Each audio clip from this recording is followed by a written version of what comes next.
Guys మరొక రెసిపీతో మీ ముందుకైతే వచ్చేసాను. ఇప్పుడు నేను ఏం చేయబోతున్నానంటే మీకు చాలా ఇష్టమైన ఎగ్ పలావ్ అండి.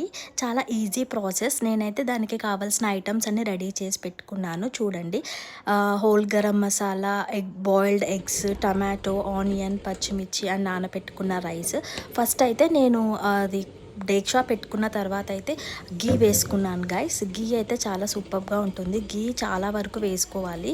2-3 స్పూన్స్ వేసుకోవాలి గీ. తర్వాత అయితే నేను కొంచెం ఆయిల్ వేసుకొని ఆనియన్, పచ్చిమిర్చి అండ్ హోల్ గరం మసాలా అవన్నీ వేసుకున్నాను. అవి కొంచెం వేగనిచ్చిన తర్వాత పుదీనా, కొత్తిమీర, కరివేపాకు 3 మిక్స్ చేసి పెట్టుకున్నాను. వాష్ చేసుకుని అవి కూడా వేసుకోవాలి. తర్వాత 1 స్పూన్ అల్లం వెల్లుల్లి పేస్ట్, ఉప్పు, కారం, పసుపు వేసుకోవాలి. కారం అయితే మనకి స్పైసెస్కి తగ్గట్టు వేసుకోవాలి. అండ్ నేను ఇక్కడ బిర్యానీ పలావ్ మసాలా వేసుకున్నాను. ఇది ఆప్షనల్ గైస్. నాకు నచ్చినవి వేసుకున్నాను. అండ్ దానికి తగ్గట్టు వాటర్ పోసుకున్నాను. నేను 4 గ్లాస్ రైసెస్కి 8 గ్లాస్ వాటర్ పోసుకున్నాను.